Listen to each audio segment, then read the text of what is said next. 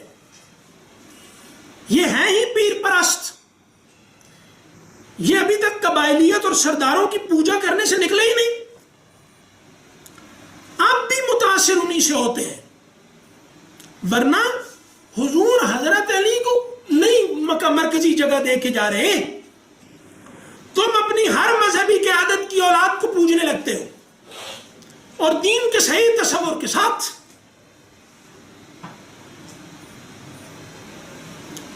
کہاں ہے؟ تو وہ اللہ نے فرمایا واللہ مولاکم, محبت غیر ضروری بیویوں سے بھی مت مانگو اور اس کے اسیر مت ہو جانا. اور بچوں کی, مرد اتنا پستا ہے نا کہ وہ بیوی اور بچوں کی محبت کا محتاج ہو جاتا ہے. عورت تو آج ہمارے زمانے کی چند دن ایک گھر میں رہتی ہو کہتی ہے میں تو نہیں رہ سکتی یہاں. مرد جس آفس میں ترقی کر کے اوپر آیا ہوتا ہے, کبھی دیکھا ہے کسی نے کہ اس نے کتنے کمپرومائز کیے ہوں گے, کتنی اس کی عزت نفس کچلی گئی ہوگی. کسی بھی نظام میں دوسرے لوگوں کے ساتھ اپنے آپ کو سیڑھی لگا کے اوپر چڑھتے رہنا یہ کوئی آسان کام نہیں ہوتا. گھر میں عورت کو کوئی وہ توہین برداشت نہیں کرنی پڑتی جو مرد کو باہر کرنی پڑتی ہے. اگر ہم عورت اور مرد کی دونوں کی باہر تسلیم کرے تو، ورنہ جن عورتوں نے اپنے گھر سے باہر اپنا کیریئر بنایا ہے وہ دیکھیں کہ باس کے سامنے کیسے عزت حاصل کی، ویسے ہی شوہر کے سامنے بھی ہو جائے گی نا. کیا ہے، کیا سب کچھ بکتا ہے؟ شوہر بھی پیسے دے. پھر اسکول میں یہ سمجھنا چاہیے اس بات کو کہ یہ تعلقات اور طرح کے ہیں، ہر ایک کو کمپرومائز کرنا پڑتا ہے. تو اللہ نے مردوں سے کہا کہ محبت میں محتاج نہ ہو کسی کے. اللہ ہے نا، واللہ مولاکم، اللہ ہے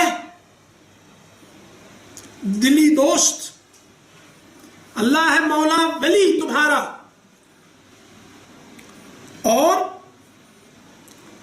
وہی وَهُوَ الْعَلِيمُ الْحَكِيمُ، اور وہ ایسا ہے کہ وہ تمہاری کمزوریاں جانتا ہے، وہ علیم ہے. اس لیے تمہیں، اگر تم نے اپنے گھر والوں کی محبت میں اسے چھوڑا تو وہ رات پڑنے سے پہلے اگر ان پہ چھت گرا دے تو تم کچھ نہیں کر سکو گے. لیکن وہ یہ نہیں کرتا. کیوں؟ وہ علیم ہے، اس نے خود تمہارے اندر کمزوریاں رکھی ہیں تمہیں آزمانے کے لیے کہ یہ کیا کرتا ہے. تو اب اس آزمائش میں وہ تمہیں چھوٹ دے رہا ہے، اور اس چھوٹ کا راستہ ہی اس نے نکالا کہ ایسی قسموں کا کفارہ دے دیا کرو. یہ ہے حکیم. قسمیں یہ اٹھائیں، یہ وعدے کر بیٹھیں گے، نبھا نہیں سکتے. بیوی سے ایسا وعدہ کیا جس وعدے کو پورا کرنے کے لیے حرام ضروری ہے، ورنہ تو وہ پورا نہیں ہو سکتا.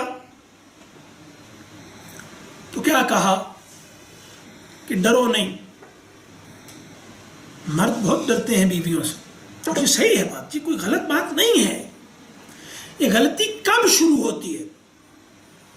آپ صلی اللہ علیہ وسلم نے کیا، یعنی وہ قسم اٹھائی کہ میں بیویوں کے قریب نہیں جاؤں گا. بہت بڑا واقعہ ہو گیا تھا. 29ویں دن نیچے اتر آئے بیویوں کے پاس، تو سب نے کہا کہ حضور مہینہ پورا نہیں ہوا.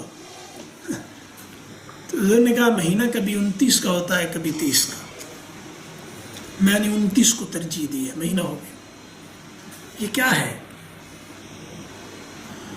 یہ لحاظ ہے. بیویوں کے لیے آپ جائز کو ناجائز نہیں کر رہے تھے، اپنے اوپر روک لگا رہے تھے. لوگوں کو تھوڑا ہی کہہ رہے کہ یہ حرام ہو گیا، کوئی فیصلہ یہ نہیں کر رہے تھے، خود استعمال شروع کر رہے تھے کچھ چیزوں میں. اللہ نے کہا نہیں، آپ کا درجہ اور ہے، آپ معاشرت کی ایلیٹ کے بانی ہیں. معاشرت کا، قیامت تک کی معاشرت کا سب سے اوپر کا جو طبقہ ہے نا، وہ آپ پیدا کر کے جا رہے ہیں، جو قیامت تک کے لیے سب کے لیے وہ بطور طبقے کے رہنما ہوگا. تو کیا ہوا؟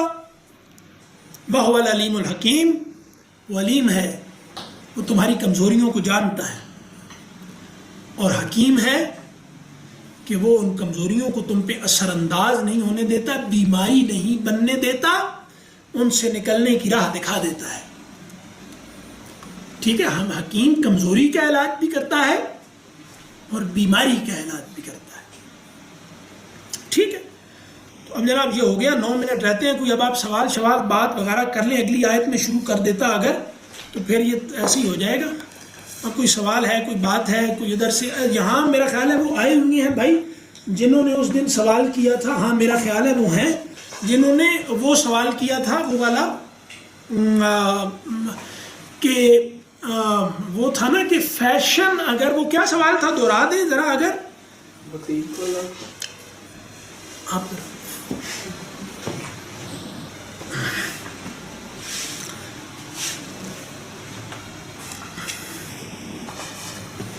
وہ سوال اگر دوہرا دیں جو اس دن کیا تھا اور کلاس ختم ہو گئی تھی، تو یہ وہی دوہرائیں جنہوں نے سوال کیا تھا، کوئی اور نہیں. وہ ذرا اپنی بات بندہ ذرا زیادہ بہتر بتا سکتا ہے. تو بس اگر وہ بتا دیں تو ہم پھر اس جواب پہ جاتے ہیں.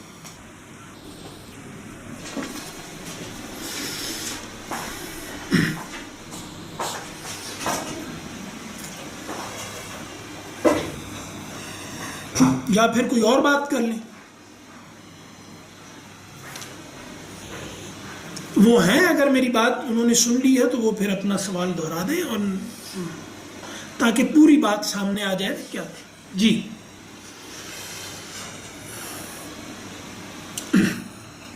کوئی اور بات, کوئی رہنمائی, کوئی اصلاح, کوئی کمنٹ. 7-8 منٹ رہتے ہیں, کچھ بھی ہے, مت تعریف نہ چاہے کریں. سر وہ سوال مل گیا. آپ نہیں, آپ وہ جو سوال تھا وہی. اس کو بھی بند, اس کو بھی بند کر. وہ تو آپ کو بھی پوچھ رہے تھے. اب میں آپ کو بتا ہی دوں کیونکہ ہم لوگ, میں یہ دیکھ رہا تھا کہ جنہوں نے سوال کیا ہے انہیں خود سوال یاد ہے. یہ دیکھنا کوئی بری بات تو نہیں ہے. جی اچھا یہ ان کا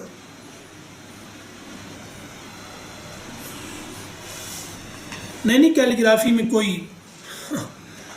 بات نہیں, بھول گیا تو جب یاد آئے گا تب کر لیجئے گا. یہ ہے کہ ہاں, یہ کیلیگرافی کوئی مسئلہ نہیں ہے, بہت اچھا ہے. بلکہ ہمارے ہاں جو آرٹ وجود میں آیا یہ کیلیگرافی ہی تھا, کیونکہ ہمارے ہاں اصولی طور پر کلام لفظ میں ہے, اور عیسائیت میں جیسے کلمہ. کیا ہوا, آواز نہیں آ رہی, کیوں ہوا, کیا ہوا آواز بھائی کسی کو بھی نہیں آ رہی؟ ابھی دیکھ لیں. اچھا وہ کہیں بھی آ رہی ہے تو پھر ٹھیک ہے, کیونکہ ہمارے ہاں جو کلام ہے کلمہ وہ لفظ میں ہے. عیسائیت میں یا اس سے پہلے وہ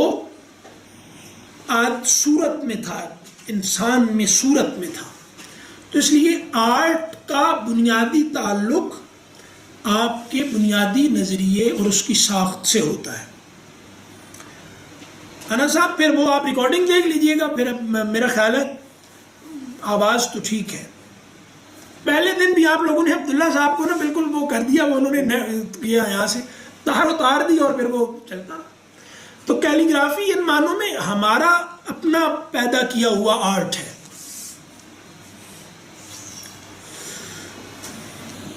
سے موٹیویٹ ہو کے ایک چیز اور چیز اس کے میں کیا ہے یار, یہ کدھر ٹک کریں گے یہاں, ایک منٹ دیکھیں یہ ہو جاتا ہے. اچھا ہاں جی, یہ تو کچھ سمجھ نہیں آ رہی ہے یار, آپ ادھر آئیں, ذرا اس کو کچھ سیٹ کریں. کیا ہے اس یہ تھا کہ نہیں ادھر یہ سوال ابھی کوئی اور آیا ہے. میری یادداشت اتنی اچھی نہیں ہے لیکن ہفتہ تو چل ہی جاتی ہے. نہیں آپ بیٹھے.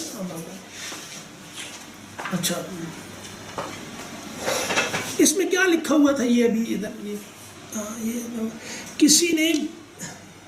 کسی نے بیان کیا کہ اجتماعی غلطی کی سبکی بھی اجتماع میں ہونی چاہیے, اس کی کوئی شرعی حیثیت ہے سر؟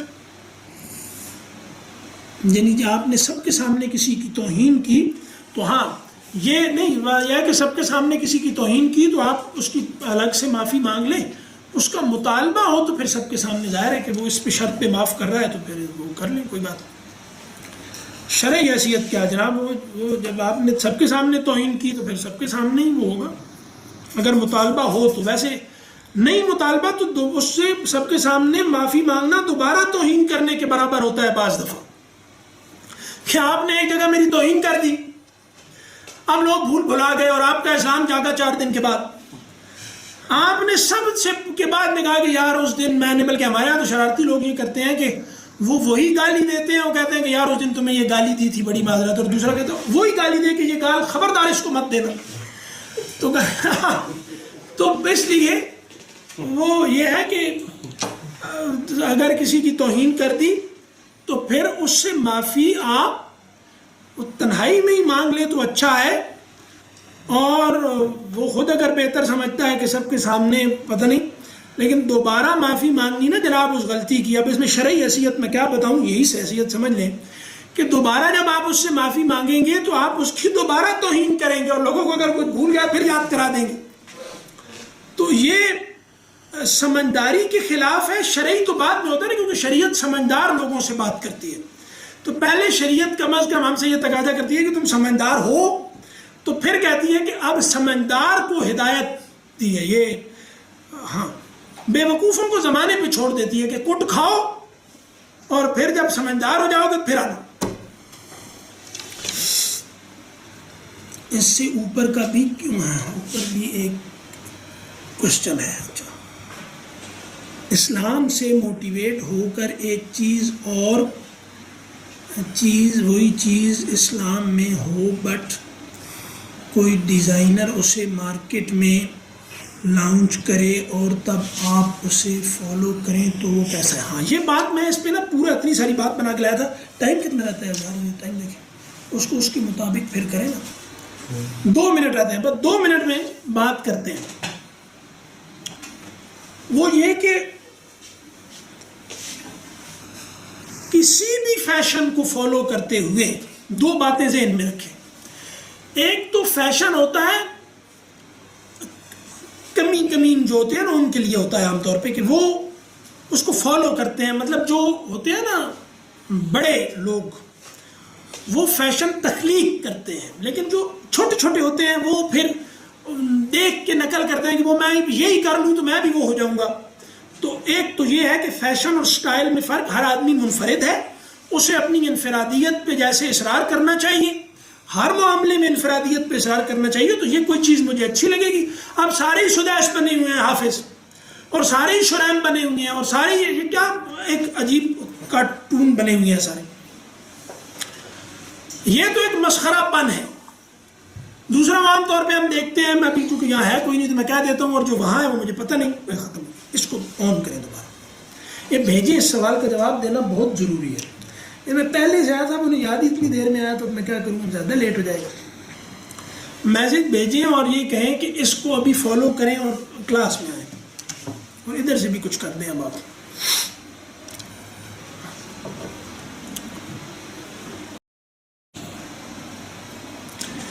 جس آدمی کو اپنا سوال یاد نہ رہے اس کے لیے کوئی جرمانہ ہونا چاہیے. میں ان سے کہتا ہوں کہ پوری کلاس کا کوئی مٹھائی شائی بھیج دیں. آپ یہ تو کوئی حرج نہیں ہے نا، یہ تو اسلام میں بھی نہیں منع. یار مذہبی لوگ اور دین پڑھنے والے بہت بخیل ہوتے ہیں، یہ کیا وجہ ہے؟ عجیب ہے، بہت کنجوس، بہت بخیل، بہت زیادہ. پیسہ لگاتے ہوئے موت پڑتی ہے، کسی طریقے سے پیسے بچا لو بس. کیوں لمبا چکر؟ اب اس کو بھیجنے ادھر سے بھی کچھ کرنا ہے نا.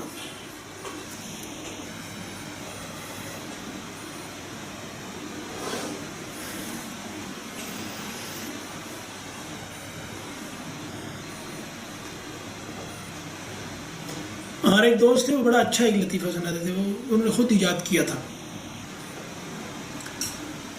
وہ کہتے تھے کہ بھائی توحید کا درس ہم سے لو، اور روٹی جو ہے نا یہ داتا دربار سے کھاؤ. بلکہ ایسا کرنا کہ ہمارے لیے بھی لیتے ہیں. بھی نہیں دب رہا نیچے، وہ اگلے نا، یہ اس کو کریں، اس سے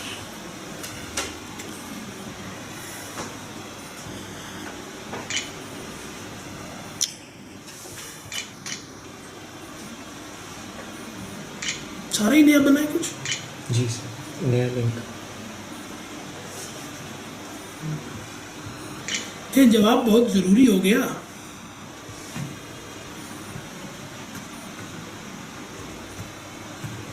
میں آج سوچ کے آیا تھا کہ اس سے بات شروع کریں گے، لیکن بس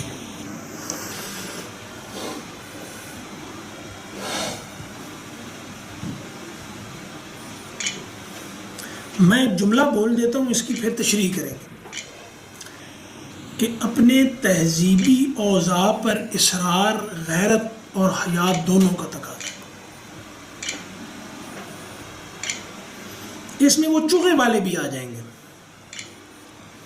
یعنی بھائی پینٹ اتاری نہیں پہن رہے, اب تو چوغا پہن لیا تھا لمبا سارا, وہ تو سر سے پاؤں تک. بھائی ایک الگ تماشا کرنا ضروری ہے. پہلے سارے پینٹ پہن, چلو تم نے پینٹ پہنی ہوئی ہے تو یہ تو نارمل ہو گیا, ہمارے لوگ پینٹ بھی پہنتا ہے شلوار کے ساتھ, تو یہ ہمارا اب ایک عرف ہو گیا. جنہوں نے آغاز کیا تھا انہوں نے ٹھیک کیا یا غلط, یہ تو بات ختم ہو گئی. شلوار قمیض کون سا اسلام نے ایجاد کی تھی, یہ بھی تو کوئی اسلام, لیکن ایک چل رہا ہے ہمارے یہاں شروع سے. اب یہ جو لوگ آ کے اور اسلامی لباس پہنتے ہیں,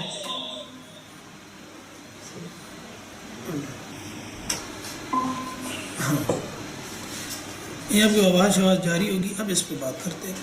اب جتنا ٹائم ہے پھر اذان ہو جائے گی, اس کے بعد پھر جو لوگ جانا تھے وہ تو چلے گئے, اللہ انہیں جنت الفردوس میں جگہ دے. آنے یہ کوئی بری بات ہے کہ یار تمہیں اللہ. اچھا جناب, ہاں جو جانا چاہے وہ تو جا سکتا ہے, بس یہ اب وہ بات کا پچھلا سوال ہے. تو وہ یہ تھا کہ وہ ایک دفعہ ذرا ہو جائے نا تو پھر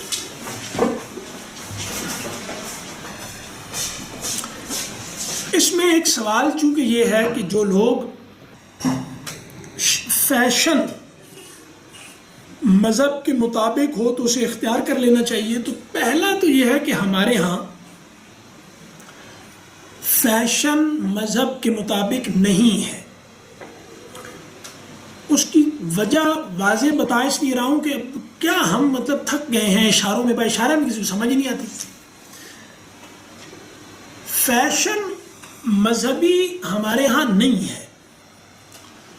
مثال کے طور پہ مرد ہوں یا عورتیں,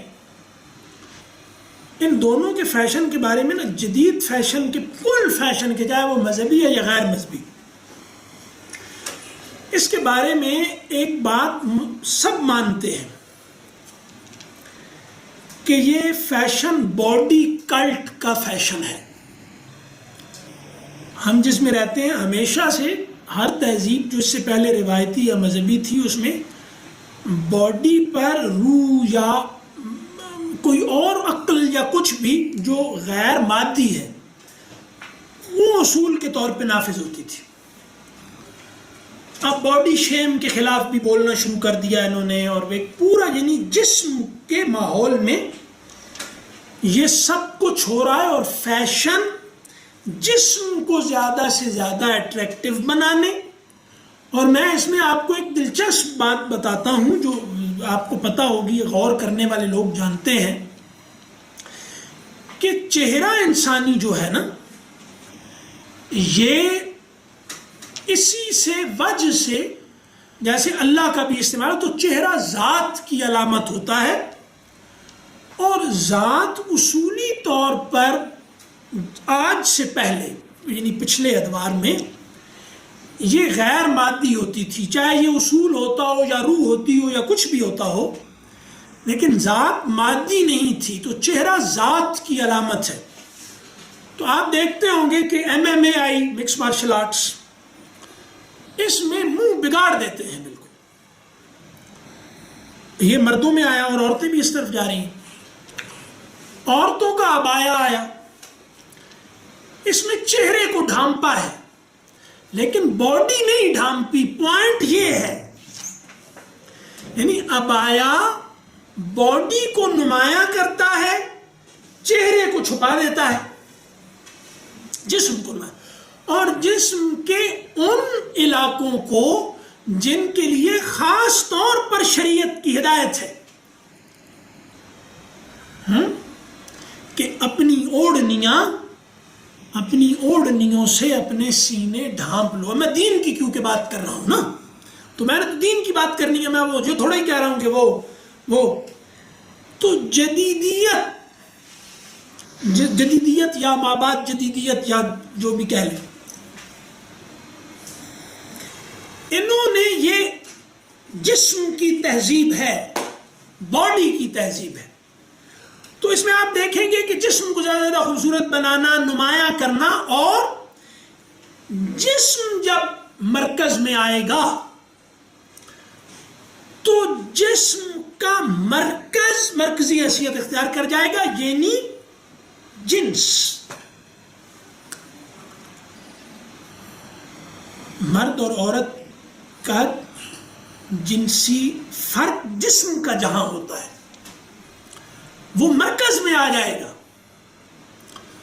تو انہوں نے سب کیا، لیکن جو اصطلاح میں جیسے بولتے ہیں ہمارے لوگ چونکہ اشارہ نہیں سمجھتے، اب اس میں میرا تو قصور نہیں، اپنا بیڑا غرق خود ہی کیا ہے صدیوں کی میں سالوں کی محنت سے.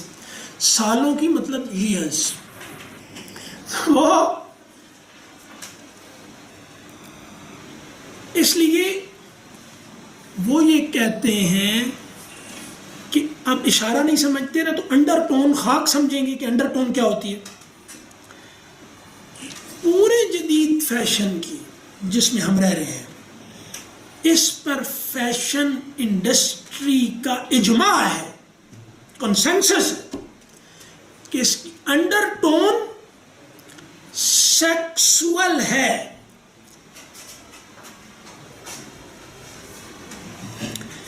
کہ جنسی کشش کو بڑھا سکتا ہے تو فیشن ہے.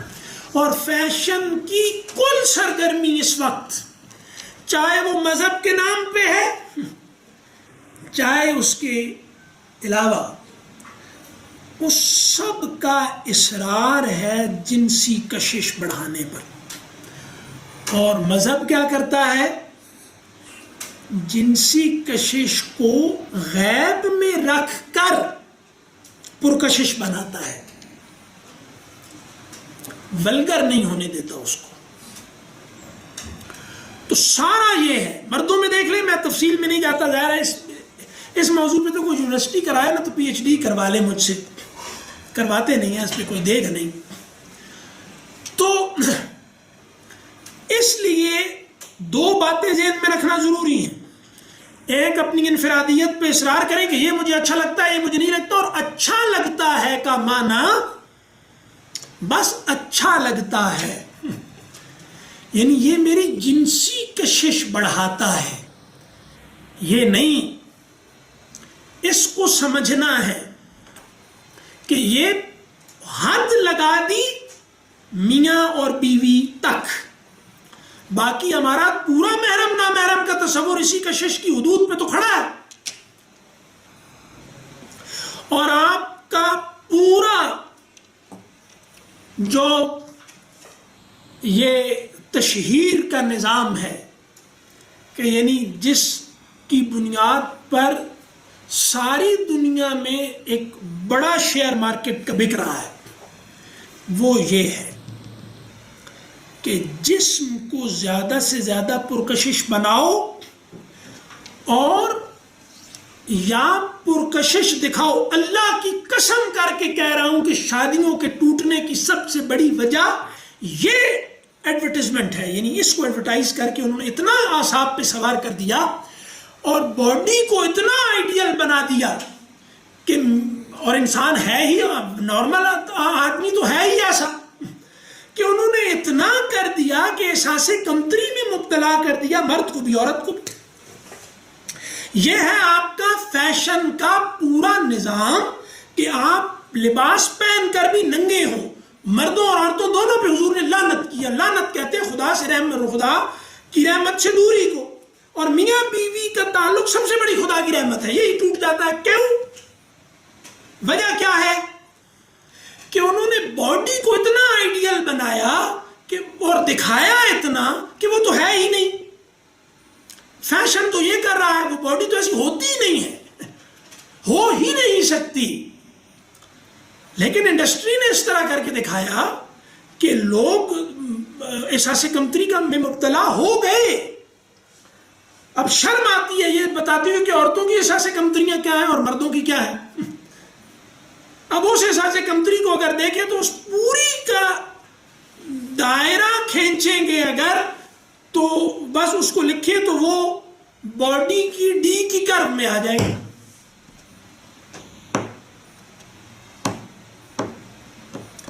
تو اسلامی یا کون سا غیر اسلامی، یہ کیا ہے؟ بس اتنا ہے کہ ہم نہیں کہتے کہ آپ برے لگے اور اچھے نہ لگے. ہر آدمی، یا آپ صلی اللہ علیہ وسلم نے کہا ہے ان اللہ جمیل یحب الجمال، اچھا لباس پہنے. لیکن فیشن کا آج کا تصور یہ ہے کہ آپ خوبصورت لگنے چاہیے، باوقار نہیں. روایتی طور پر اس میں وقار غالب تھا کہ آپ باوقار نظر آنے چاہیے اور خوبصورت اچھے بھی لگے اور اس میں وقار ہو، یعنی اگلا دیکھ کر آپ کو چھیڑنے کی خواہش نہ پیدا ہو، اس میں وہ آپ کی عزت کرے. احترام کس سے بنا ہے؟ حرام سے، یعنی محترم سمجھے آپ کو، وہ آپ کو چھیڑنا اچھا نہ لگے. حرام یہی ہے، وہ حرم، حدود، تو وہ آپ کی حدود میں مداخلت کی خواہش نہ اس میں پیدا ہو، لحاظ پیدا ہو. یہ ہے لباس کا ہمارا تصور، جس کو پوری جدید اس نے وہ جو آپ کا یہ جو فیشن انڈسٹری ہے اس نے برباد کر کے رکھ دیا ہے، چاہے وہ عورتیں ہوں چاہے وہ مرد ہوں. مطلب عبایا میں قرآن کے حکم کی سب سے بڑی مخالفت ہو رہی ہے کہ اپنے سینوں کو ڈھانپ کے رکھو، یعنی وہ نمایاں نہیں ہونی چاہیے. تو وہ سارا ہے، مطلب وہ چال ہی شرافت والی نہیں ہے. اگر آپ دیکھیں تو مطلب وہ جو چیز مشہور ہوئی تھی، میں ویسے ایک مثال کے طور پہ کہہ رہا ہوں کہ وہ جو مشہور ہوئی تھی، وہ انڈیا میں ایک عورت تھی، وہ جو عورت تھی اور وہ موٹر سائیکل پہ آئی اور موٹر سائیکل سے اتری اور چل کے آئی اور ہنڈے تھے اور نعرہ لگایا اللہ اکبر یہ وہ. اگر آپ مجھ سے 1 گھنٹے کی گفتگو کروائیں اس پورے کے سائیکولوجیکل ایفیکٹ پہ، تو آپ جا کے پنجاب یونیورسٹی کے سائیکالوجی کسی پروفیسر کو دکھائیے گا اور کہیے گا کہ یار اس میں کوئی ڈگری دے دو، آپ کو ہی دے دے. لیکن میں اس میں کچھ بھی نہیں کہہ رہا، میں صرف ایک بات کہہ رہا ہوں کہ اس جو بھی تھی وہ بہت اچھی ہوگی، بہت عظیم ہوگی، میں کوئی تنقید نہیں کر رہا.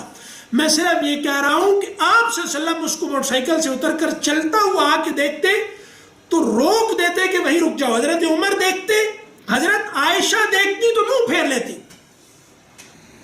حضرت فاطمہ کبھی اس طرح جو یہ کہتا ہے کہ وہ چال حضرت فاطمہ اور حضرت عائشہ اور حضرت خدیجہ کی ہو سکتی ہے، وہ ابلیس کے دین پر ہے، وہ جانتا ہی نہیں ہے. تو بھائی مرد اور عورت اگر جسمانی طور پر مختلف ہیں تو ان کی چال میں کیوں نہیں فرق ہوگا؟ یہ فیشن ہے. تو میں ویسے کہہ رہا ہوں کہ ہاں کوئی فیشن کچھ بھی اپنے وقار کا خیال رکھتے ہوئے، یعنی لباس غیر سنجیدہ ماحول میں غیر سنجیدگی پیدا نہ کرے اور اس کی وجہ سے دوسرا حد میں رہے. ٹھیک ہے جی، کوئی اختلاف ہے آپ کو تو بتا دیں. آپ کہیں مجھے دلچسپی نہیں، مجھے اختلاف کس بات سے ہوگا، اس کو ناراض تو نہیں ہوئے. یہ الگ اب مقابلہ کرنا ہے کہ آپ کی آنکھیں بڑی ہیں کہ میری، یہ ان سے پوچھتے ہیں کسی سے.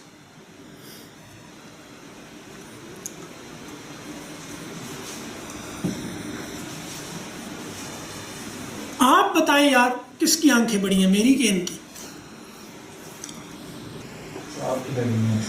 اور میں حالانکہ میں ان سے دور بیٹھا ہوں.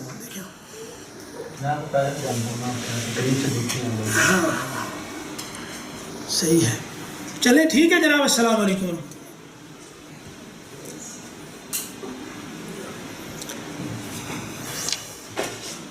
یہ کلاس ایسے ہی ہے، بس گپ شپ ہوتی ہے، تو کوئی ٹھوس بات